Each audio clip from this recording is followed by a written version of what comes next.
మేమందరం కూడా మీ సన్నిధి యొక్క ముఖాంతరం మా అందరితో మాట్లాడి చదవబడిన వాక్య భాగం త్వరగా మాతో మాట్లాడమా ప్రభు అయిన యేసుక్రీస్తు నామములో ప్రార్థిస్తున్నాము ప్రియ పరలోక తండ్రి.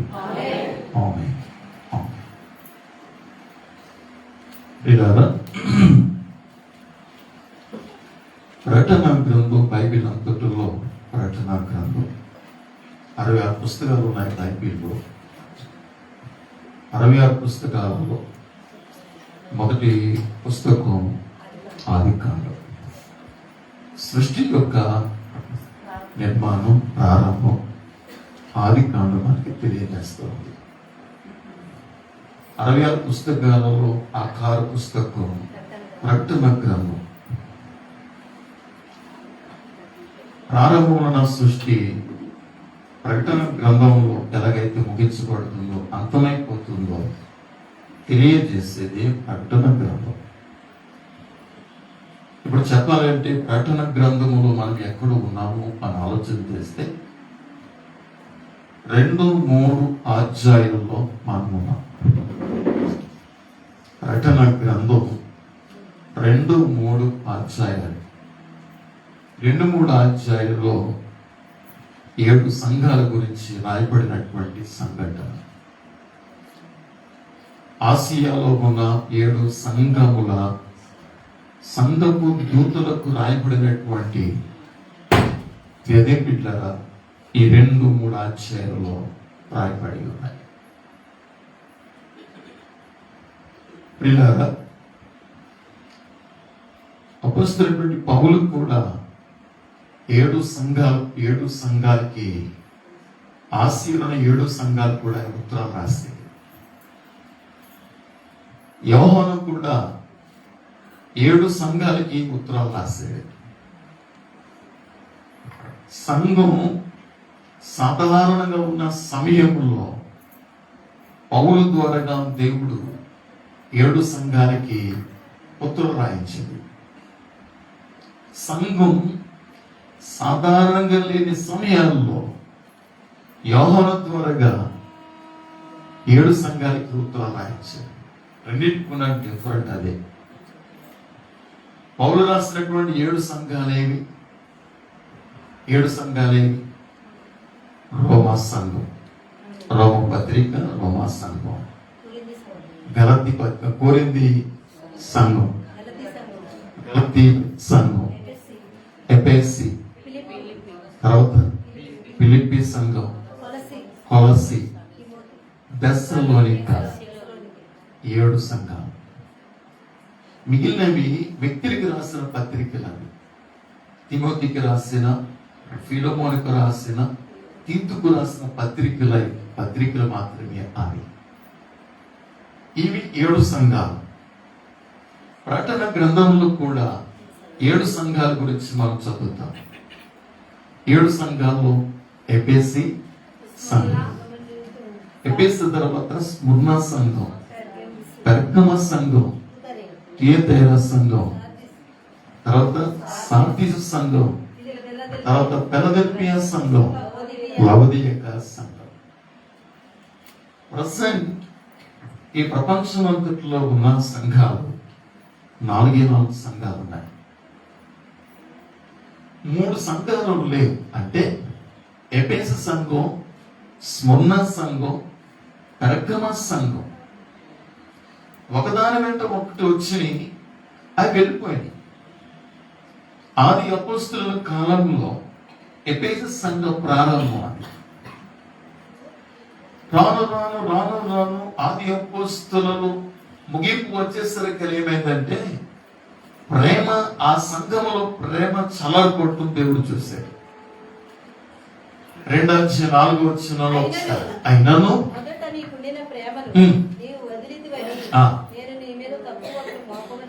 చదవండి.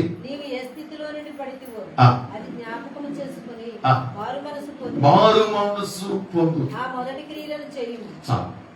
ఇక్కడ గమనించారా? మారు మనసు పొందు అనే మాట 5 సంఘాలకి దేవుడు రాస్తాడు. 5 సంఘాలకి దేవుడి మాట రాస్తాడు. అది ఎఫెసీ సంఘానికి రాస్తాడు. పెర్గమ సంఘానికి రాస్తాడు, థియోతైర సంఘానికి రాస్తాడు, సార్దీస సంఘానికి రాస్తాడు, తర్వాత లౌదీయక సంఘానికి, ఈ 5 సంఘాలకి మారు మనసు పొందు అని రాస్తాడు. అంటే ఆ సంఘానికి దేవుడు గద్దిస్తున్నాడు, ఆ సంఘానికి దేవుడు హెచ్చరిస్తున్నాడు. ఎందుకు మారు మనసు పొందమంటున్నాడు అంటే, నీవు ఏ స్థితిలో నుండి పడుతుందో నీ మీద నేను తప్పు ఒకటి మోపవలసి ఉన్నది. అదేమనగా మన చదవండి 4 వచ్చును. మొదట నీకుండిన ప్రేమను వదిలితివాని నేను నీ మీద తప్పు ఒకటి మోపవలసి ఉన్నది. ఎందుకు ఎఫెసు సంఘానికి నువ్వు మారు మనసు పొందని హెచ్చరిస్తున్నాడు అంటే, మొదట నీకుండిన ప్రేమ నువ్వు వదల. ఇప్పుడు నేను ప్రేమ లేకుండా చేయొచ్చు సేవ. ప్రేమతో కూడిన సేవ వేరు, ప్రేమ లేకుండా చేసే సేవ వేరు. ఈ ఎఫెసు సంఘములో రెండు ఒకసారి చదువుతారా? నీ క్రియలు, నీ కష్టం, నీ సహనం నేను ఎరుగుదును. చూసారా? క్రియలు ఉన్నాయి, కష్టం ఉంది, సహనం ఉంది. కానీ ఇవన్నీ కూడా ప్రేమ అనేది లేకుండా కానీ ఇవన్నీ ఉన్నాయి. అది ఏమి లేదు, ప్రేమ లేదు, కానీ కష్టపడుతుంది, కష్టపడ్డారు. తర్వాత క్రియలు కూడా ఉన్నాయి, సహనం కూడా ఉంది, కానీ ఏమి లేదు అంటే వెనక ప్రేమ లేదు. ప్రేమ లేదు. దేవునికి కావాల్సినది అదే మేము కావాలి. ప్రేమ ఈజీగా వచ్చేది కాదండి. 1 కొరింథీ 14 ప్రారంభ వచనంలో మీరు గమనించినట్లయితే, 1 కొరింథీ ప్రేమ కలిగి ఉండుటకు ప్రయాసపడండి. అంటే ప్రేమ అంత ఈజీ కాదు, ప్రేమ సులువుగా కొనేది కాదు. ప్రేమ ప్రయాసతో కూడినది అనమాట. కానీ కొంత ప్రయాసపడాలన్నమాట ప్రేమ విషయంలో, దేవుని బిడ్డలారా. కాబట్టి అన్ని ఉన్నాయి కానీ ప్రేమ అనేది లోపించింది ఎఫెసు యొక్క సంఘంలో. అందుకని దేవుడు అన్నాడు, నువ్వు మరలా మారు మనసు పొంది ఆ మొదట నీకుండిన ప్రేమలోనికి నువ్వు రా. ఒకవేళ నువ్వు రాలేదనుకో, నేనేం చేస్తానంటున్నాడు 5వ వచన భాగంలో, నేను ఏ స్థితిలో నేను పడిపోయావో, ఏ విషయంలో పడిపోయింది? ఎఫెసు సంఘము ప్రేమ విషయంలో పడిపోయింది. కొందరు విశ్వాసంలో పడిపోతారు, కొందరు పరిశుద్ధతలో పడిపోతారు, కొందరు భక్తిలో పడిపోతారు. ఎవరి బిడ్డ, నేను ఇక్కడ ఎఫెసు సంఘం ఏ విషయంలో పడిపోయిందంటే, నువ్వు ప్రేమలో నువ్వు పడిపోయావు. కాబట్టి నువ్వే స్థితిలో నుంచి నువ్వు పడిపోయావో అది జ్ఞాపకం చేసుకుని మారు మనసు పొంది ఆ మొదటి క్రియ చేయి. అంటే ఆ మొదటి ప్రేమలోనికి నువ్వు రావాలి. ఒకవేళ మనం రాలేదనుకో, నేనేం చేస్తానో తెలుసా? అట్లు చేసి మారు మనసు పొందితే సారి, లేకపోతే నేను ఎందుకు వస్తాను, దీపస్తంభాన్ని నేను చోటు నుండి నేను తీసివేస్తాను. నేను ఎందుకు వచ్చి దీపస్తంభం దాని చోటు నుండి నేను తీసివేస్తాను. దీపస్తంభం తీసివేయటం అంటే ఏంటి? ఇంట్లో దీపం ఉంది, దీపస్తంభం మీద దీపం ఉంది. ఆ దీపం ఇల్లంతటికి వెలిగిస్తా ఉంది. ఎక్కడ ఏ వస్తువులు ఉన్నాయో అన్ని కూడా మనం స్పష్టంగా చూడగలం. ఒకవేళ దీపం మారిపోయింది అనుకోండి, దీపం తీసివేయబడింది అనుకోండి, అంత కూడా చీకటిలో ఉన్నవాడట తను ఎక్కడికి వెళ్తున్నాడో తనకి తెలియదంట.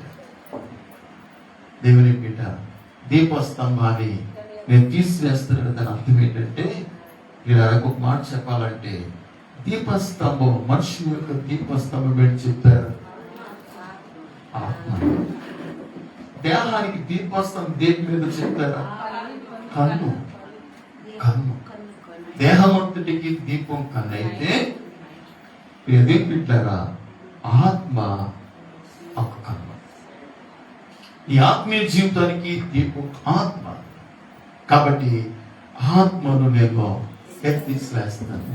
దీపస్తంభం దాని చోటు నుండి నేను తీసివేస్తాను. అంటే నువ్వు సరి చేసుకోకపోతే, ఆ మొదటి ప్రేమలోకి రాకపోతే, నువ్వు మారు మనసు పొందకపోతే, మొదటి స్థితికి నువ్వు రాకపోతే, నేను దీపస్తంభాన్ని నేను తీసివేస్తాను. మనుషుని యొక్క జీవితానికి ఏమైనా గ్యారెంటీ ఉందండి?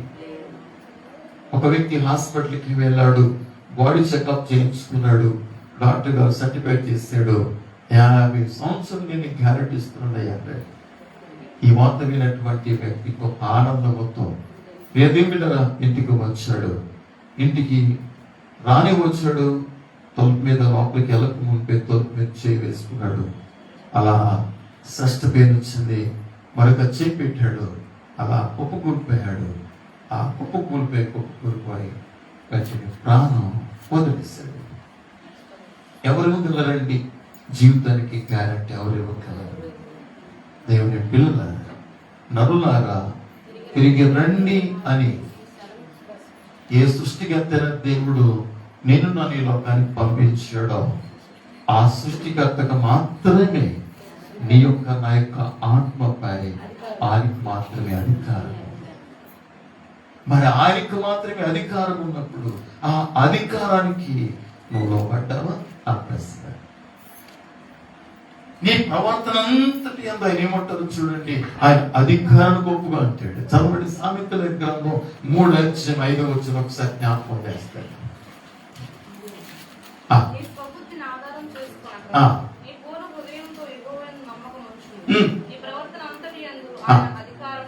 నీ ప్రవర్తన అంతటి యందు ఆయన అధికారమునకు ఒప్పుకొను. రక్షణ అంటే ఏంటి? రక్షణ అంటే ఏంటి? ఇదే. ఇంతవరకు కూడా నీ స్వంతానికి నీ జీవించు, నీ ఇష్టానుసరంగా బ్రతిక. ఇంకొక మాట చెప్పాలంటే దేవుని బిడ్డలారా, అపవాదికి అధికారంలో బ్రతిక, అపవాది అధికారంలో జీవించాలి. నువ్వు చేసిన పనులన్నీ కూడా అపవాది యొక్క వెనకాల ప్రోత్సహించడు అపవాది. నువ్వు చేసే పాపపు పనులన్నిటికీ కూడా కారణం వెనకాల అపవాది నీకు ఆలోచనించి నడిపించాడు. ఒక అద్భుతమైన, ఒక అదృశ్యమైన శక్తి ఉండి నడిపించాడు. దానిని స్వార్థ విన్నప్పుడు, అయ్యో నేను పాపం చేస్తాను, పాపం ఇప్పుడు కనుక నీ పాలగానే చనిపోయినట్లయితే నేను వెళ్ళేది నరకాగ్నికి. నువ్వు సువార్త విన్నప్పుడు ఇప్పుడు ఏం చేస్తున్నావో తెలుసా? దేవుని యొక్క అధికారంలోనికి నువ్వు వస్తున్నావు. నీ ప్రవర్తన అంతటి యందు ఆయన అధికారములకు ఒప్పుకుంటున్నావు అంటే, ఆయన అధికారం లేకుండా, ఆయన ఆజ్ఞ లేకుండా నువ్వు మాట్లాడాలి. ఆయన అధికారం లేకుండా నువ్వేం చేయి. రక్షణ పొందిన నీవు ఆయన అధికారంలో చేస్తున్నావా? నా ప్రశ్న. నువ్వు చేసేవన్నీ కూడా ఆయన అధికారంలో చేస్తున్నావా? ఆయన ఆజ్ఞాపించిన ప్రకారంగా చేస్తున్నావా? నీవు దేవుని బిడ్డ, రక్షణ అంటే ఇది. అంతవరకు సాతాను అధికారంలో ఉన్నా, అంతవరకు సాతానుతో ఐక్యమై ఉన్నా, సాతానుతో ఐక్యమై ఉన్నా. ఇప్పుడు సాతాను యొక్క అధికారాన్ని విడిచిపెట్టి, సాతాను యొక్క రాజ్యాన్ని విడిచిపెట్టి, నేను అదే బిడ్డారా, దేవుని యొక్క అధికారంలోనికి నువ్వు రావటమే లక్ష్యం. దేవుని అధికారం రావటమే కాదు, ఆయన అధికారం అంతటికి కూడా నీ ప్రవర్తన నువ్వు లోపరచాలి. దేవుని స్తోత్రం. ఆయన అధికారములో ఉన్న వ్యక్తి రోమపత్రిక 8:14 మనం గమనించినట్లయితే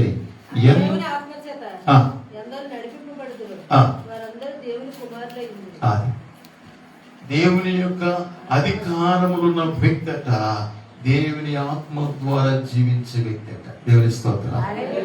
దేవుని ఆత్మ ద్వారా జీవించిన వ్యక్తి అట దేవుని అధికారములో ఉన్న వ్యక్తి. సోదరి సోదరుడా, దేవుని అధికారంలో నీవు ఉన్నావా? అంతవరకు కూడా తన సొంత నిర్ణయముతో అపవాది కబంధ హస్తలు బంధించుకున్నటువంటి పావులు వెళ్తూ ఉన్నాడు. దమస్కున్న క్రైస్తవులందరినీ చంపడానికి వెళ్తూ ఉన్నాడు. సరిగ్గా దమస్కు మార్గం దగ్గరలోకి వెళ్ళగానే దేవుడు జోక్యం చేస్తున్నాడు. నీవెవరు అని అడిగినప్పుడు నేను చూస్తున్నా ఆ యేసును నేనే అన్నప్పుడు వెంటనే నేను అడిగిన ప్రశ్న ఏంటో చెప్పిన అపొస్తలుల కార్యములు 22:10 మీరు వెళ్తే అక్కడ పౌలు అంటున్నాడు, అప్పుడు నేను ప్రభువా నేనేం చేయాలి అంటే ఎవరు అధికారులకు వచ్చేస్తాడు? అంతవరకు కూడా తన సొంత నిర్ణయాలతో అపవాది ఆలోచన ప్రకారంగా నడిపించబడినటువంటి ఈ యొక్క సౌలు పౌలుగా మార్చబడ్డాడు. దేవుని అధికారంలోకి వచ్చాడు. ఇప్పుడు ప్రభుని అడుగుతున్నాడు, ప్రభువా నేనేం చేయవాలని, నన్ను ఏం చేయమంట? సోదరి, దేవుని అధికారంలో కనుక ఉన్నట్లయితే ప్రతి విషయంలో కూడా దేవుని అడుగుతావు. దేవుని నువ్వు అడుగుతావు. యేసు ప్రభువు ఈ లోకములో సగేదారిగా ఉన్న ఒక మానవుడిగా జీవించిన, దేవుని యొక్క ఆత్మను కలిగి జీవించిన వీళ్ళ ఎక్కడ కూడా ప్రభు అట ఒకసారి ఆ బాగా జ్ఞాపకం చేస్తున్నామా? యోహాను సువార్త 5:30 పాఠము. నా అంతట నేను ఏమీ చేయలేను, నన్ను పంపిన వాని చిత్త ప్రకారమే చేయకూడదును, కానీ నా ఇష్ట ప్రకారం నేను చేయకూడదు.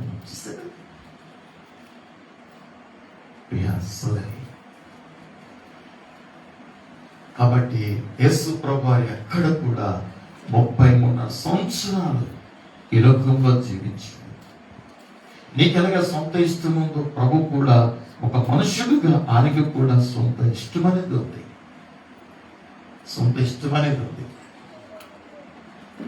కానీ తన సొంత ఇష్ట ప్రకారంగా ఆయన ఏది చేయలేదు. ఆయన బాప్తిస్మకు వెళ్ళడం గల కారణం కూడా ఇదే. తన సొంత ఇష్టం అనే దానిని దేవుని బిడ్డ బాప్తిస్మం అనే మరణంలోనికి దిగి అక్కడ ఆయన సమాధి చేశాడు. తన సొంత ఇష్టానికి ఆయన మరణించాడు, స్వస్తి చెప్పాడు. అందుకే ఈ రోజున గెత్సేమనే వనములో ఆయన ప్రార్థన చేస్తున్నప్పుడు కూడా అదేమని ప్రార్థన చేస్తారంటే, నా ఇష్టం కాదు తండ్రి, నీ చిత్తమే సిద్ధించు. ఆయన ముందు ఏముంది? సిలువ. ఏదో నీకు ఎక్కువ ఎగ్జాంపుల్ ఒక కాయ వచ్చింది, డాక్టర్కి వెళ్ళాం, అమ్మా ఇది క్యాన్సర్ కాయలా కనిపిస్తుందమ్మా, నువ్వు అర్జెంటుగా స్కాన్ చేయాలి అన్నారు డాక్టర్ గారు. ఎంఆర్ఐ స్కాన్ చేయాలన్నారు డాక్టర్. వెంటనే గుండు రాయి పడిపోయింది. దేవుని బిడ్డ, ఇప్పుడు నీ అంటే నీకు చాలా ప్రేమ, నీ శరీరం అంటే నీకు చాలా తీపి. అందుకని ఇప్పుడు ఎంత త్వరగా టెస్ట్కి వెళ్ళాలి, ఎంత త్వరగా స్కానింగ్ చేయాలి ఆతృత పడతావు. ఇంచుమించుగా ఫోన్ చేసి మాస్టర్ గారికి తెలిసిన వాళ్ళకి ఏమన్నా కొంచెం టెస్ట్కి వెళ్తుందండి, మంచి క్యాన్సర్ అనే అసలు ఆనవాళ్ళు లేకుండా మంచి రిపోర్ట్ వచ్చింది. అంటే దేవుని బిడ్డ, నీ ఇష్టానికి నువ్వు చావలా, నీ సొంత ఇష్టానికి నువ్వు చనిపోతే దేవాన్ని ఇచ్చితమే అంటవే కానీ మనిషి రిపోర్ట్ రావాలని కోరుకో, నువ్వు అడగవు. ప్రభు నీ చిత్తాన్ని అప్పగించుకుంటున్నాను ప్రభు అని అంటావు, కానీ నీ సొంత మార్గాన్ని వెతకవు. రేపు స్తోత్రాలు. నీ సొంత నిర్ణయం తీసుకో. ఇదే ప్రభు గెత్సేమనెలో చేసిన ప్రార్థన. సిలువ అంటే ఏంటో ఆయనకు తెలుసు. సిలువ యొక్క భయంకరమైన క్రూరత్వం ఆయనకు తెలుసు. ఆ మరణం తెలుసే. ఆయన సిలువలోకి వెళ్తున్నాడంటే అంతకంటే ఆయన శరీరం మీద పడే కొరడా దెబ్బల కంటే, చేతులలో గాయముల కంటే పిల్లరా ఆయన పొందబోయే భయంకరమైన అధికమైన శిక్ష ఏంటంటే, తండ్రి నుండి ఆయన వేరు చేయటం అనేది భరించరాని బాధ. ఆ బాధను కొన్ని క్షణాలు లేక కొన్ని గంటలు లేక కొన్ని దినాలు తండ్రి నుండి ఆయన పూర్తిగా వేరు చేయబోతున్నాడు. ఆ సంగతి ఎప్పుడైతే ఆయనకి తెలిసిందో, ఎప్పుడైతే ప్రార్థన చేస్తున్నప్పుడు తండ్రి తన ప్రార్థన ఎప్పుడైతే వినలేదో, చెమట రక్త బిందు వలె నేల మీద పడుతుందంట. తెలుస్తుంది ఎందుకు పడుతుంది? ఆయనలో ఉన్న చెమట రక్త బిందువుగా మారి ఎందుకు పడుతుంది? విపరీతమైన టెన్షన్ వచ్చేస్తుంది అనుకోండి కదా, ముచ్చూరు సెంటర్లు పట్టేస్తారు. అంటే లోపల భయం, లోపల ఆ టెన్షన్ ప్రబలంలోకి కానీ ప్రభు యొక్క ఆ రక్తము చెమట రక్త రూపంలో ప్రవహించుట గల కారణం ఏంటంటే, తండ్రి నుండి ఆయన కొన్ని గంటలు వేర్చి పడుతున్న ఆయనకి అంత తీవ్రమైన బాధ అయితే, యుగ యుగాలు కూడా తండ్రి నుండి పూర్తిగా వేరు చేయబడి నరకాగ్నికి వెళ్ళిపోయి ఒక్కసారి ఊహించండి. నరకం అంటే ఏంటి? నరకం అంటే ఏంటి? నిరంతరము దేవుని నుండి ఎడబాటండి. నిరంతరం దేవుని నుండి ఎడబాటు. పరలోకం అంటే ఏంటి? నిరంతరము దేవునితో గడపటం. అది ఇదేనండి పరలోకం అంటే. నరకం అంటే ఇదేనండి. ఎక్కడ నువ్వు దేవునితో గడపకపోతే అక్కడ గడుపుతావు నువ్వు దేవునితో. ఎక్కడ నీలో పరిశుద్ధ జీవితం అవలంబించబడకపోతే అక్కడ అక్కడ ఉంటావు నీవు. ఇక్కడ ఆయన వెలుగులో జీవించకపోతే ఆ వెలుగులోని ఎలా తట్టుకోగలవు? ఎవ్వరు నరకానికి పంపించండి. వాళ్ళంతటి వారే ఆ వెలుగు చూడలేక వాళ్ళంతటి వారే పారిపోతారంట. అలా పారిపోతా అగాధం, మట్టులేని అగాధం అండి. మట్టులేని గొయ్య పాతాళం అంటే. ఇక అడుగులేదు కిందన. మీరు ఊహించుకోండి ఒకసారి. మీరు ఎప్పుడైనా ఎక్కారా? ఏమంటారు దాన్ని? రక్కులు కదా. ఎప్పుడైనా ఎక్కారా మీరు? సర్కాసులో ఎక్కారంట. ఎక్కినప్పుడు పనులు బాగానే ఉంటుంది. దానికి పైకి వెళ్తున్నప్పుడు కదా, ఒక్కసారిగా ఆ పై నుండి కిందగా పడుతున్నప్పుడు చూడండి, కేకాలు, ఒక రకమైన భయం, ఎక్కడికో వెళ్ళిపోతున్నట్టు. అది ఎక్కిన వారికి అనుభూతి తెలుస్తుంది. అంటే నేను ఎక్కిన కాబట్టి నాకు తెలుస్తుంది. చాలా భయంగా ఉంటుందండి. మరి మట్టులను గొయ్యంటే ఒకసారి ఊహించు. ఇక దానికి అడగంటూ లేదు. నువ్వు అలాగే వెళ్తూనే ఉంటావు, వెళ్ళిపోతూనే ఉంటావు. ప్రియా సంగమా, నరకం అని చెప్పుకోవడం సులువే, అది పాతాళం అని చెప్పుకోవడం సులువే. అది కానీ దాని యొక్క ప్రభావం ఎంత భయంకరమైనదంటే, కాబట్టి యేసయ్య ఈ లోకంలో 33 సంవత్సరాలు జీవించిన తనంతట తానుగా ఏది కూడా ఆయన చేయలేదు. ఎన్నిసార్లు నీ అంతట నీవుగా నీ సొంత నిర్ణయాలతో, దేవుని జోక్యం లేకుండా, దేవుని అధికారం లేకుండా, దేవుని ఉద్దేశం లేకుండా ఎన్ని పర్యాయాలు నీ అంతటా నిర్ణయాలు తీసుకుని చేసిన పనులు ఎన్నున్నాయి. ఆ పనులకు దేవుడు బాధ్యుడేనా? బాధ్యుడు కాలేడు. ఆయన అధికారములు చేసిన వాటికి ఆయన బాధ్యుడు. ఆయన అధికారములు నువ్వు లేకుండా నువ్వు చేసే వాటికి ఆయన బాధ్యుడు కాడు అనే విషయాన్ని నేను జ్ఞాపకం చేస్తున్నాను. కాబట్టి దయచేసి ప్రకటన గ్రంథంలో మనం ఆలోచన చేస్తే 5 సంఘాలకి కూడా దేవుడు చెప్పే మాట ఏంటంటే మారు మనసు పొందు అంటే లోపాలు ఉన్నాయి. ఆ సంఘంలో లోపాలు ఉన్నాయి. మారు మనసు పొందు అనే మాట 2 సంఘాల్లో ఇవ్వలేదు. నేను చెప్పే విషయం ఏ సంఘానికి దేవుడు చెప్పలేదు అంటే మొన్న సంఘానికి చెప్పాల. మారు మనసు పొందుమని చెప్పాల. ఆ మాట మీరు చూడు స్మరణ సంఘంలో. రెండవదిగా ఫిలదెల్ఫియా సంఘం. దేవుని స్తోత్రం. స్మరణ సంఘానికి ఫిలదెల్ఫియా సంఘానికి ఆయన గద్దించడం గాని నువ్వు మారు మనసు పొందని చెప్పడం గాని 2 సంఘాలలో లేదు. మీరు ఇంటికి చదవండి, నాకు చదివించడానికి టైం సరిపోతుంది. కానీ ఫిలదెల్ఫియా సంఘమును మాత్రం దేవుడు ప్రశంసిస్తున్నాడు. స్మరణ సంఘాన్ని గద్దించలేదు, ప్రశంసించలేదు. 2 లేదు. ఏ సంఘానికి? స్మరణ సంఘానికి. కానీ ఫిలదెల్ఫియా సంఘాన్ని మాత్రం ఆయన ప్రశంసిస్తాడు. దేవుని బిడ్డ, ఈరోజు మనకుండే సంఘం ఫిలదెల్ఫియా సంఘం దేవుడు మెచ్చుకునే సంఘం. ఫిలదెల్ఫియా సంఘం దేవుడు గద్దించని సంఘం. కిరీటం కలిగిన సంఘం ఏదైనా ఉంది అంటే 7 సంఘాల్లో ఒకే ఒక సంఘం ఫిలదెల్ఫియా సంఘం. దేవుని స్తోత్రం.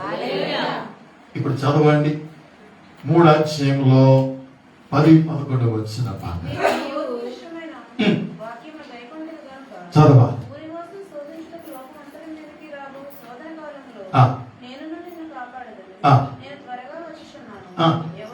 ఎవడును నీ కిరీటమును అపహరింపకుండా నీకు కలిగిన దానిని గట్టిగాను పట్టుకో. నీ కిరీటాన్ని ఎవరు అపహరింపకుండా, అంటే నీ ఆశీర్వాదాన్ని అపహరించడానికి ఒకడున్నాడు అన్నాడుగా. నీ జీవితాన్ని అపహరించడానికి, నీ జీవిత దినాలు తక్కువ చేయడానికి ఒకడున్నాడు అన్నాడుగా. నీ ఆశీర్వాదాలు లాగడానికి ఒకడున్నాడు. నీకు ఇచ్చిన బహుమానాలు లాక్కడానికి ఒకడున్నాడు. నీకు ఇచ్చిన కిరీటాన్ని దొంగిలించడానికి ఒకడున్నాడు. దొంగతనము, హత్య, నాశనం చేయడానికి వస్తాడు కానీ మన దేనికి రాడని చెప్పాడు కదా. ఎవరా దొంగ అంటే సాతానుడు. దేవుని స్తోత్రం. అందుకే ప్రభు అంటున్నారు, ఆల్రెడీగా ఒక శత్రువు ఉన్నాడు గనక, నీకు శత్రువు ఉన్నాడు గనక ఆ శత్రువు నీ కిరీటాన్ని అపహరించడానికి వాడు ట్రై చేస్తున్నాడు, ప్రయత్నం చేస్తున్నాడు గనక నీవు దానిని జాగ్రత్తగా నీవు అప్పుడు వచ్చినావు గట్టిగాను పట్టుకో, జాగ్రత్తగా. ఎవడును నీ కిరీటమును అపహరింపకుండునట్లు నీకు కలిగిన దానిని గట్టిగా పట్టుకో. అంటే ఆల్రెడీగా ఫిలదెల్ఫియా సంఘానికి దేవుడు కిరీటాన్ని ఇచ్చేసాడు.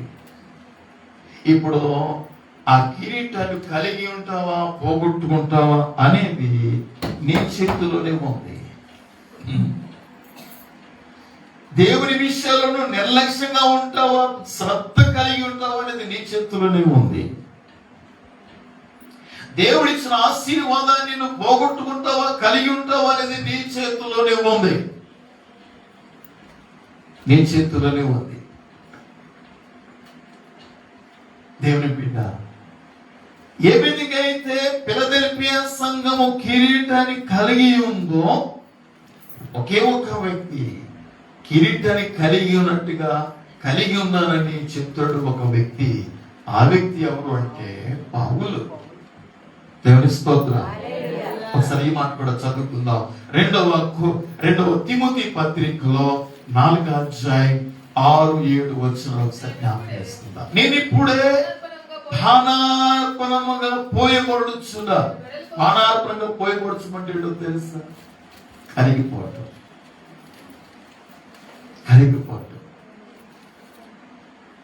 పానార్పణంగా పోయటమంటే ఇంకొక మాట చెప్పను. ఇప్పుడు ఆయన హతసాక్షి అవటానికి రెడీగా ఉన్నాడు. ఏమవటానికి? హతసాక్షి. హతసాక్షి అంటే ఏంటి? హతసాక్షి అంటే ఏంటి? క్రీస్తు కొరకాయ. నువ్వు క్రీస్తు నమ్ముకుంటే చంపేస్తానంటారు. అప్పుడు క్రీస్తును వదిలేస్తే నేను బ్రతుకుతావు అంటారు. అప్పుడు రెండిట్లేదు నిర్ణయించుకుంటావు. క్రీస్తును కలిగి ఉండడానికి నిర్ణయించుకుంటావా, వదిలిపెట్టడానికి నిర్ణయించుకుంటావా? నేను ఇప్పుడే ఎవరికి రాస్తున్నానంటే ఈ మాట తన ప్రియమైన ఆత్మీయ కుమారుడైన తిమోతికి ఈ మాట రాస్తాడు. చనిపోయినప్పుడు చూడండి, తన ప్రియమైన వ్యక్తులను పిలిచి వారితో చెప్పాలనుకుంటారు ముగింపులో కదా. అలాగే ఈ యొక్క పౌలు కూడా తన ఆత్మీయ కుమారుడైన తిమోతికి కొన్ని విషయాలు చెప్పాలనుకుంటారు. ఆ ముగింపులో రాసినటువంటి మాటలే తిమోతి రాసిన 2వ పత్రిక. చదవండి. నేను ఇప్పుడే పానార్పణముగా, అందరూ చూడండి, ఆయన చూడండి, పానార్పణముగా పోయబడుచున్నాను. నేను వెడలిపోవు కాలము సమీపమైనది. వెడలిపోయే కాలం. వెడలిపోవటువంటి ఈ లోకానికి సంబంధించిన ప్రతిదీ విడిచిపెట్టి వెళ్ళిపోవటం అన్నమాట. వెడలిపోవటం అంటారు. వెడలిపోవటం అంటే మరణం, ముగింపు అన్నమాట. ఈ లోకానికి సంబంధించిన ప్రతిదీ కోల్పోవడం, విడిచిపెట్టి. దేవునికి నేను వెడలిపోయే కాలము సమీపమైపోయింది. వెడలిపోవటానికి ముందు, పౌలు చనిపోవటానికి ముందు, పౌలు పరలోక రాజ్యానికి వెళ్ళటానికి ముందు పౌలు ఒక అద్భుతమైన సాక్ష్యం ఇస్తున్నాడండి. ఏంటి ఆ విట్నెస్ అంటే, మంచి పోరాటములో నేను పోరాడాను. దేవుని స్తోత్రాలు. పోరాటం ఏంటి చెప్పండి? యుద్ధం. ఈ వారం అంతా కూడా యుద్ధం మనం చూస్తేనే. గత శనివారం ప్రారంభించబడిన యుద్ధం రాసుకుంటూ ఎన్ని కోట్ల ఖరీదైనటువంటి ఆయిల్ నాశనం అయిపోయిందో. దేవుని పీట ఇలా ఒక ఇజ్రాయేల్ చేయలేక, అమెరికానే చేయలేక, అమెరికాకు ఇజ్రాయెల్కి మద్దతుగా ఉన్నటువంటి ఆ దేశాలు కూడా, అరేబియా దేశం కూడా, దుబాయ్, ఆ మిడిల్ ఈస్ట్ అంతటి మీద కూడా భయంకరమైన పాములు వేసి భయంకరంగా వినాశనం సృష్టించి మన కళలు చూస్తున్నా ఆ యుద్ధం జరగడం చూస్తుంది. యుద్ధం అంటే అదేం పెట్టారు? రెండు పార్టీల మధ్య జరిగే యుద్ధాన్ని యుద్ధం అంటారు. ఇది ప్రారంభంలోనే. క్రైస్తవుడికి శ్రమలు అనేవి ఇప్పుడు కాదు, ఏదైనా తోటలో ఉన్నప్పుడే. ఆదాము అవ్వలు దేవుని మాటకు బదులుగా సాతాను మాట విన్నప్పుడే, అప్పుడే దేవుడు చెప్పాడు, నీ సంతతికి, స్త్రీ సంతతికి. అక్కడ ఎవరు ఉద్దేశించి మాట్లాడుతున్నాడో తెలుసా? అపవాదిని ఉద్దేశించి మాట్లాడుతున్నాడు. అక్కడ స్త్రీని ఉద్దేశించి మాట్లాడుతున్నాడు, హవ్వతో మాట్లాడుతున్నాడు. స్త్రీ సంతతికి. స్త్రీ సంతతి అంటే పురుషుడితో ప్రమేయం లేకుండా జన్మించిన వ్యక్తి ప్రపంచంలో ఎవరైనా ఉన్నారు అంటే ఒకే ఒక్క వ్యక్తి ఉన్నాడు, ఆయనే ప్రభు అయిన క్రీస్తు. ఆయనే ప్రభు అయిన క్రీస్తు. పిల్లల ఆయన ఎప్పుడైతే పుట్టాడో వెంటనే పసికందుగా ఉన్నటువంటి ప్రభువునే చెప్పాలనుకున్నాడు హేరోదు. అది మొదలు ఆయన 33 సంవత్సరం వరకు కూడా ఎన్ని విధాలుగా ఆయనకి శ్రమలు వచ్చినాయి చూడండి. అసలు నిలబడడం లేదు సంతానికి ప్రభుకి. చివరికి సిలువలో ఆయన ఘోరమైనటువంటి మరణాన్ని మనందరి కొరకే మరణించారు. ఎవరైతే లోకాన్ని, పాపాన్ని, సాతాను రాజ్యాన్ని విడిచిపెట్టి రక్షణ పొంది ప్రభులోనికి వచ్చారో, ప్రభుతో ఐక్యమయ్యారో, వాళ్ళందరూ కూడా స్త్రీ యొక్క సంతతి కిందే వస్తారు. దేవుని స్తోత్రాలు. సంతతి కిందే వస్తారు. ఇప్పుడు స్త్రీ సంతతికి నీ సంతతి అంటే అపవాది సంతతి. ఇంకో మాట చెప్పాలంటే రక్షణ పొందాలి. నీ ఇంట్లో భర్త కావచ్చు, లేక భార్య కావచ్చు. భర్త రక్షించబడ్డాడు, భార్య రక్షించబడలా. వాళ్ళిద్దరి మధ్య ఏముండదు తెలుసా? వైరం ఉంటుంది, పోరాటం ఉంటుంది. తల్లిదండ్రులు రక్షించబడ్డారు, బిడ్డలు రక్షించబడలా. వాళ్ళిద్దరి మధ్య ఏముండదు తెలుసా? పోరాటం ఉంటుంది. ఈ పోరాటం ఎప్పుడూ కాదు, ఇంట్లోనే. దీన్ని ఉద్దేశించే ప్రభు అంటారు, చదవండి ఒకసారి లూకాసు సువార్త 12వ అధ్యాయంలో 49-50 వచ్చిన ఒకసారి జ్ఞాపకం చేయండి. అగ్నివే వచ్చి తిని ఇది వరకు కాదు రగులుకొని మండవాలని నేనెంతో కోరుచున్నాను. ఏంటో తెలుసా? అగ్ని, అదే పరిశుద్ధాత్మ. ఏమండి, నిప్పురవ చిన్నగా ఉంటే పెద్ద ప్రమాదం కాదు, కానీ నిప్పురవ చిన్న నిప్పురవ రాసుకుంది అనుకోండి, ఏమవుతుంది? కాచేస్తుంది. నీవు నూతనంగా రక్షించబడి పరిశుద్ధాత్మ అప్పుడే నువ్వు కలిగి ఉంటే పెద్ద సమస్య లేదు, కానీ ఆ పరిశుద్ధాత్మని నేను రాసుకుంటున్న కొలది, ప్రభుత్వ ప్రయోజనం రాసుకుంటున్న కొలది అది దహించేస్తుంది, కాల్చివేస్తుంది. అగ్నిని వచ్చాను, అది ఇది వరకే రగులుకుని మండవలనని నేనెంతో కోరుచున్నాను అని చెప్తూ కింద వచ్చి చదవాలి. అయితే చదవాలి, చదవండి. వచ్చిందని మీరు తలంచున్నారా? కాదు, భేదముని కలగజేయవచ్చు తిని. చదవండి. ఒక ఇంటిలో 5 వేర్పడి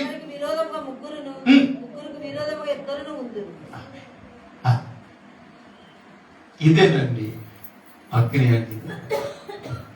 ఈ అగ్ని బిడ్డలకు వచ్చాడు ప్రభువా. దేవుని బిడ్డ అగ్ని ఎంత రగులుకుంటుందో అక్కడ ఏముంటుందో చెప్పున్నా? విభజన, భేదం, విభజన అంటే విరోధం అంటారు. విభజన. దేవుని స్తోత్రం. కాబట్టి పౌలంటున్నాడు, మంచి పోరాటాన్ని నేను పోరాడు. మంచి పోరాటం అంటే ఏంటి చెప్తేనా? మంచి పోరాటం అంటే ఏంటి చెప్తేనా? చదవండి. 1 తిమోతి పత్రికలోనే 1వ అధ్యాయం 18-19 వచ్చినారు చూడండి. చదవండి. విశ్వాసమును మంచి మనసాక్షియు. చిన్న పొలు తగ్గిపోయినా దాని అర్థం మారిపోతుంది. ఒక ఫుల్ స్టాప్ మనం తీసేసి చదివినా దాని అర్థం మారిపోతుంది. కాబట్టి మళ్ళా చదవండి అదే మాటని. విశ్వాసమును మంచి మనస్సాక్షి కలిగిన వాడు. ఈ మంచి పోరాటము పోరాడవలనని మీకు అర్థమైంది. ఇక్కడ మంచి పోరాటం అని అక్కడ ఎందుకన్నాడు తెలుసా పౌలు? దేవుని బిడ్డ విశ్వాసమును మంచి మనస్సాక్షి. మంచి మనస్సాక్షి అంటే నేరారోపణ చేయని మనస్సాక్షి. దేవుని పరిశుద్ధతను తగ్గినప్పుడు మనస్సాక్షి పాయింట్అవుట్ చేస్తారు, మనస్సాక్షి నేరలోపణ తెస్తారు. దేవుని పిల్లగా, ఎప్పుడైతే మనస్సాక్షి నేరలోపణ చేస్తున్నారో మంచి మనస్సాక్షి లేనట్టు. ఆ పోరాటం మంచి పోరాటం కాదని. ఇంకొక మాట చెప్పు, మంచి మనస్సాక్షి అనేది ఎప్పుడైతే నీకు లేదో ఆటోమేటిక్గా విశ్వాసం ఏమవుతుందంటే జారుకుంటుంది. విశ్వాసం జారుకుంటుంది.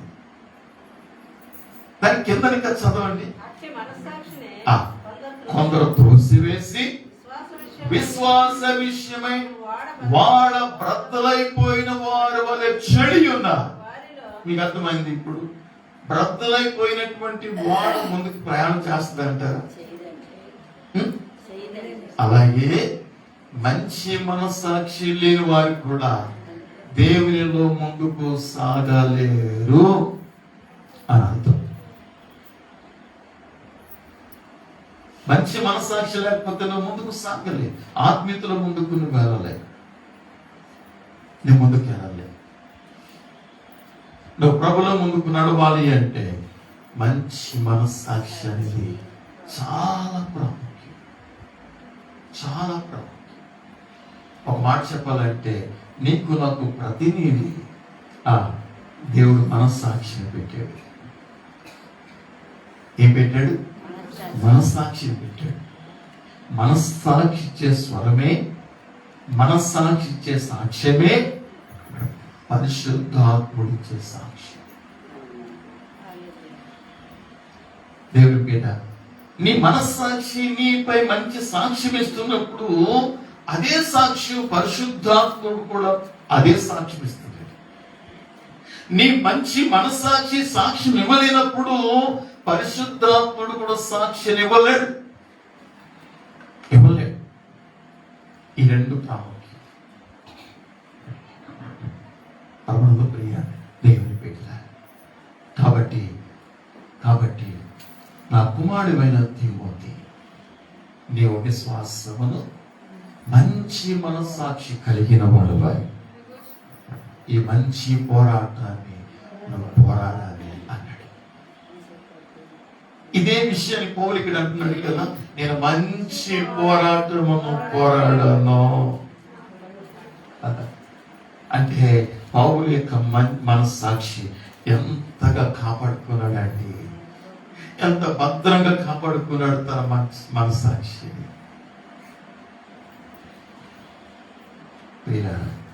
మంచి మనస్సాక్షితో పాటు ఎప్పుడైతే మంచి మనస్సాక్షి ఉందో నీలో ఒక బలమైన విశ్వాసం ఇప్పుడు నీలో ఉంటాయి. నీలో విశ్వాసం జారుకున్నప్పుడు నీ ఇతరుల మీద ఆధారపడతావు.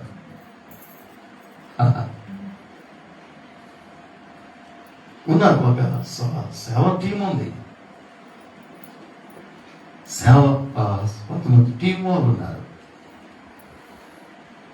మాస్టర్ గారు ఆపరేషన్ అయిన తర్వాత, ఆపరేషన్ ఇంటికి వచ్చిన తర్వాత నా లోపల చూడడానికి అవకాశం లేదు.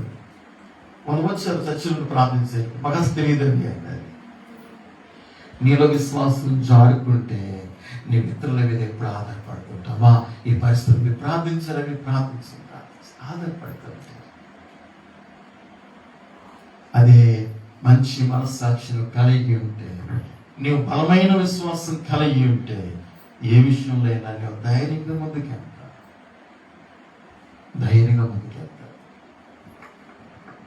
ధైర్యంగా నువ్వు విశ్వాసంతో ముందుకు వెళ్ళాలంటే, విశ్వాస జీవితంతో ముందుకు వెళ్ళాలి అంటే మంచి మనస్సాక్షి అనేది చాలా ప్రాముఖ్యం.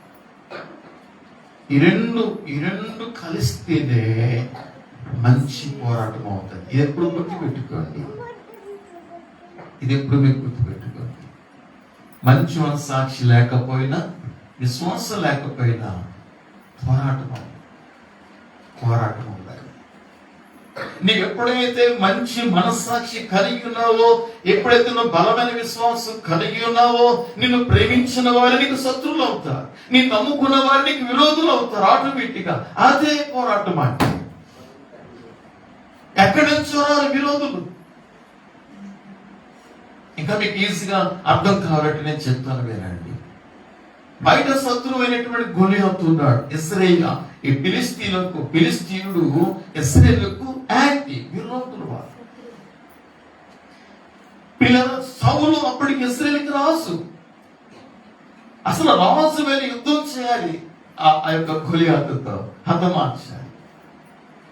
అలాగని చెప్పి ఈ దావీదు కనీసం ఆ సౌలు యొక్క సైన్యంలో ఉన్న వ్యక్తి కూడా కాదు.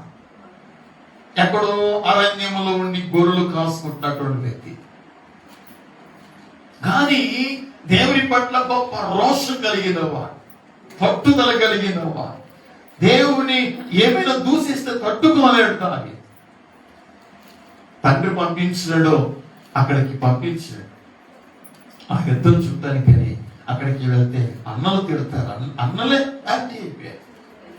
అరే నీ చెడుతనం తెలుసురా, నీవు ఎందుకు వచ్చామో తెలుసురా, అచ్చడిగా వెళ్ళిపోవాలి అంటే. కానీ దావీదు హృదయం మండుతా ఉంది. ఇంకొకరికి వెళ్ళాడు. ఏంటయ్యా అసలు ఏం చెప్పండి?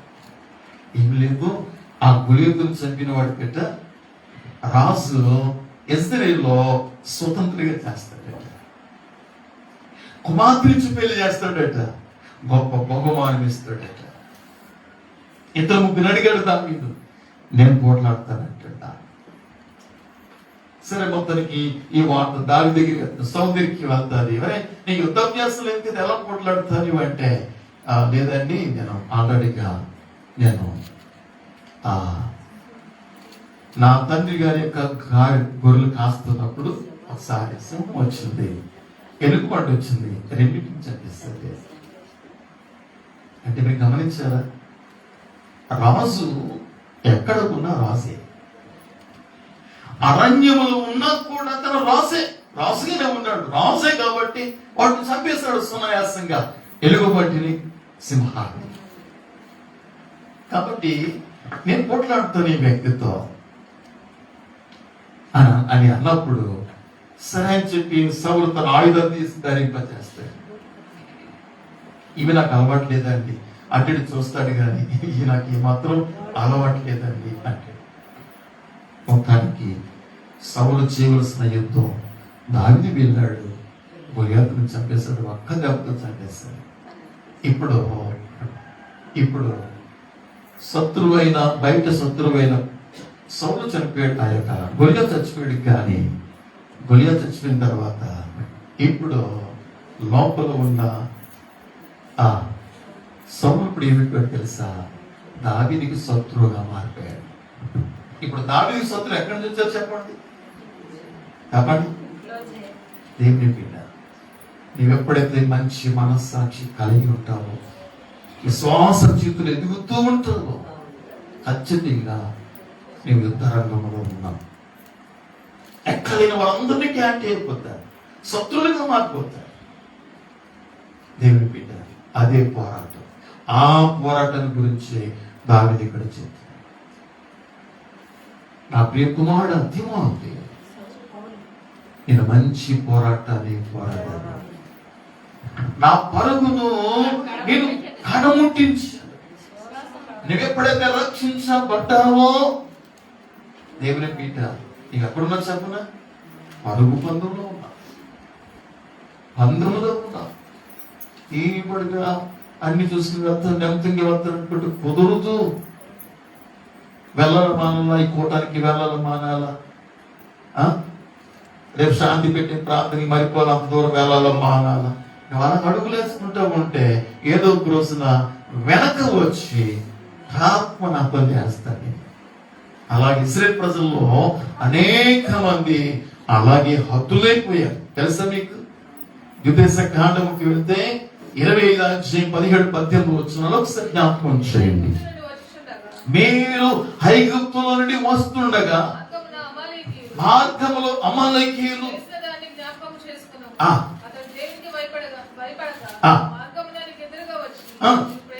నువ్వు ప్రయాసపడి ఆలస్యం ఉన్నప్పుడు నీ వారును వెనుక ఉన్న బలహీనులందరినీ. అంటే నువ్వు ఎందుకు వెనకపడుతున్నావు? ఒకనొకప్పుడు ఎంత ముందుకెళ్ళావు, ఎంత పరిగెత్తుకెళ్ళావు, ఆమెను ఏమని పిలుచుకుంటూ వెళ్ళావే. ఈ రోజు నువ్వు ఎంత వెనకపడుతున్నావు అంటే ఆల్రెడీగా నీవు ఆత్మీయంగా నువ్వు బలహీనమైపోయావు, ఆత్మీయంగా నువ్వు చలారిపోయావు. అందుకే ఈ రోజున ఎలా మానాలా సాయంత్రం ముందు ఇప్పుడు ఎలా మాట్లాడినా పర్వాలేదు, కొంచెం దుప్పుడు ముసుగేసి పడుకున్నా పర్వాలేదు. నువ్వు ఎక్కడ రక్షించబడ్డా, నువ్వు ఎక్కడ ఆత్మీయకి వెళ్తావు? ఇంకా వెళ్ళాలనుకుంటున్నావా? వెళ్ళు. ఇక్కడికి వచ్చి ఇక్కడ న్యాయం చేసుకుని అక్కడ కూడా వెళ్ళు. ఎవరు కాదంటే నేను అంటే నువ్వేమవుతున్నావు అంటే ఆటోమేటిక్ గా బలహీనమవుతున్నావు అనే సంగతి నువ్వు తెలుసుకోవట్లేదు, నీకు అర్థం కావట్లా. దేవుని బిడ్డ, ఎప్పుడైతే వారు వెనుకపడ్డారో బలహీనందరినీ కూడా ఇది పరుగు పందెమండి. అందుకే పౌలు అంటున్నాడు ఇక్కడ, నేను నా పరుగును. దేవుని బిడ్డ, నువ్వు రక్షించబడి ఎంతకాలం మీద నాకు తెలియదు, కానీ ప్రజెంట్ నువ్వు పరుగు పందులు ఉన్నావా? నువ్వు పరిగెడుతున్నావా? పరిగెట్టడం అంటే ఏంటి చెప్పండి? పరిగెట్టడం అంటే ఏంటి? చురుకు కలిగి ఉండటం, చురుకుగా పరిగెత్తటం, తొందరగా పరిచేయటం, అందరికంటే ముందుగా వెళ్ళటం. దేవుని స్తోత్రం. పరుగు పొందమండి, ఇది క్రైస్తవ జీవితం అంటే పరుగు పొందం. నువ్వు నేర్చెల్లిపోతున్నప్పుడు, నువ్వు తగ్గిపోతున్నప్పుడు, నీ వెనుకైపోతున్నప్పుడు, నువ్వు చల్లారిపోతున్నప్పుడు, అందుకేనండి ఆరాధనలో నేను బలపరచడానికి ప్రార్థనలు, ఉపవాసం కొట్టాను, ఉద్యోగం కొట్టాను, గృహం కొట్టాను. ఎందుకో తెలుసా? మరలా నేను మండించడానికి, నేను ఇంకా ప్రోత్సహించడానికి, నేను బలపరచడానికి ఎక్కుంటాను. హెబ్రీ పత్రిక 12వ అధ్యాయంలో అదే మాట అక్కడ మనం చూస్తాం. ఒకసారి చదువుతారు త్వరగా.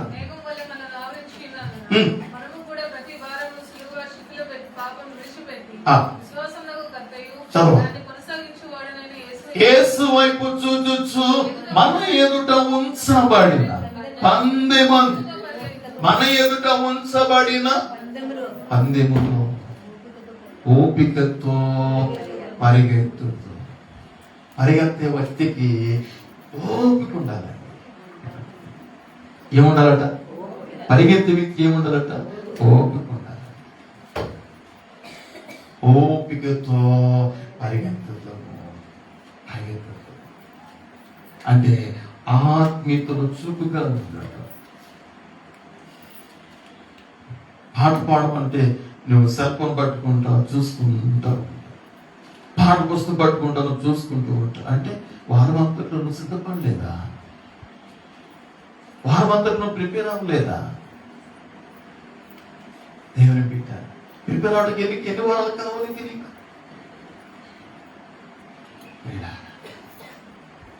దయచేసి చురుకుగా ఉండటం, దేవుని కార్యాలు చురుకుగా ఉండాలి. ఎందుకు వచ్చిందిలే ఈ పక్క, ఎందుకు వచ్చిందిలే అన్నట్టుగా చాలా మంది సత్వాలు వెనుకబడతా ఉంటారు. అలాంటి వారు ఈజీగా సులువుగా సాతానుడి చేతికి చిక్కుకుపోతారు.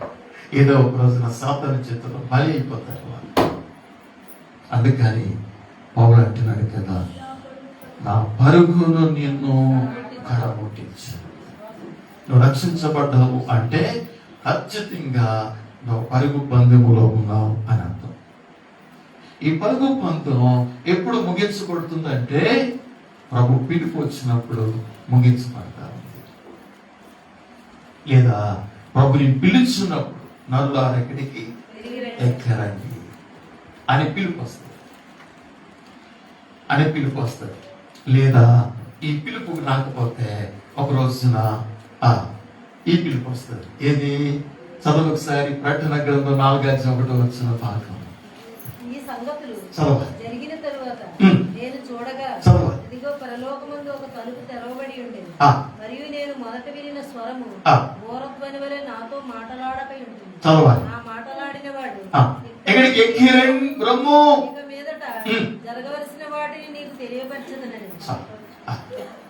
చూడండి, ప్రకటన గ్రంథం 2-3 అధ్యాయాలు మనం ప్రజెంట్ ఉన్నామా. 7 సంఘాలు ప్రజెంట్ భూమి మీద ఉన్నాయి. సార్వత్రిక సంఘం ఉంది భూమి మీద. 4వ అధ్యాయానికి వెళ్ళేసరికల్లా యోహాను అంటున్నాడు, యోహాను ఇక్కడికి ఎక్కిరము, జరగవలసిన వాటిని నీకు చూపిస్తాను అన్నాడు. ఏం జరగవలసిన వాటిని అని అంటే 6వ అధ్యాయం మొదలుకొని ప్రకటన గ్రంథం 18వ అధ్యాయం వరకు కూడా ఈ భూమి మీద మహాశ్రమల కాలం, మహాశ్రమల కాలం, శ్రమల కాలం కాదు, మహాశ్రమల కాలం. ఇక్కడ ఎక్కి రమ్మని పిలిచినది ఎవరినంటే యోహానుని. యోహాను సంఘానికి సాదృశ్యంగా ఉన్నాడు. ఇప్పుడు చాలా వార్తలు వస్తూ ఉన్నాయి, 3వ ప్రపంచ యుద్ధం అయిపోద్దేమో, 3వ ప్రపంచ యుద్ధం అయిపోద్దేమో. నిజమే, ఎవరు ముందుకు రావట్లేదు చూస్తున్నారా మీరు? అమెరికా ఇరాన్ మీదకి యుద్ధానికి వెళ్తున్నప్పుడు అటు ఇజ్రాయెల్ దేశం, అమెరికా ఇజ్రాయెల్ దేశం కలిపి ఇరాన్ మీద యుద్ధానికి వెళ్తున్నప్పుడు ఎవరు మాట్లాడలేదు చూసారా? అటువైపున పుతిన్ రష్యా దేశం నాయకుడు మాట్లాడట్లా, ఇటువైపున చైనా మాట్లాడట్లా, ఎవరు ముందుకు పోరాట్లా. ఇలాంటి పరిస్థితులలోనే ఒక వ్యక్తి వస్తాడు, తెల్లని గురి మీద వస్తాడు. ఆ వ్యక్తి శాంతి శాంతి శాంతి అనుకుంటూ వస్తాడు, సమాధానంగా ఉందాం అనుకుని వస్తాడు. అదే టైంలో ఒక న్యూ వరల్డ్ ఆర్డర్ వస్తుంది. ఈ రోజున ప్రపంచం దేనికి దానికి ఉన్నాయి, కానీ ఇప్పటికీ ఆల్రెడీగా ప్రపంచం అంతటి మీద వస్తుంది. ప్రపంచ హెల్త్, ప్రపంచ ఫుడ్ అన్ని కూడా ప్రపంచం మీద వస్తున్నాయి. మీరు ఎప్పుడైనా విన్నారు లేదు ఈ విషయాలు? అదేం పెట్టారా? 6వ అధ్యాయం ప్రారంభం వచ్చేసరికల్లా ఒక తెల్లని గుర్ర మీద వెళ్తున్న వ్యక్తి ఎవరో తెలుసా? అతనే యాంటీ క్రైస్ట్. అతనే యాంటీ క్రైస్ట్. 3వ అధ్యాయం 2-3 అధ్యాయులు మనం ఉన్నాం. 4వ అధ్యాయానికి వచ్చేసరికల్లా దేవుడు సంఘాన్ని పిలుస్తున్నాడు. 6వ అధ్యాయానికి వచ్చేసరికల్లా ప్రపంచమంతా పరిపాలన చేయటానికి అన్ని ప్రిపేర్గా ఉన్నాయి, అన్ని సిద్ధంగా ఉన్నాయి. ఒకే ఒకటి ఉంది, ఒక ప్రవాహం వలె పరిశుద్ధాత్ముడు ఒక ప్రవాహాన్ని ఆపడానికి ఆనకట్ట చూడండి ఎలాగ ఆపుతుంది. ఆనకట్ట ప్రవాహాన్ని ఆపుతుంది. అలాగే సాతాను యొక్క ప్రవాహాన్ని, దేవుని ఉగ్రత ప్రస్తుతానికి పరిశుద్ధాత్ముడు ఆపుతున్నాడు. ఎప్పుడైతే ఈ పరిశుద్ధాత్ముడు మధ్య నుండి తీసివేయబడతాడో అప్పుడు ఆ ధర్మ విరోధి స్పష్టంగా బయలుపరచబడతాడట. ఒకసారి మాట జ్ఞాపకం చేసుకుని ముగిందాం. 2వ దశలోకి రాసిన 2వ పత్రికలో 2వ అధ్యాయం 7వ వచన భాగం.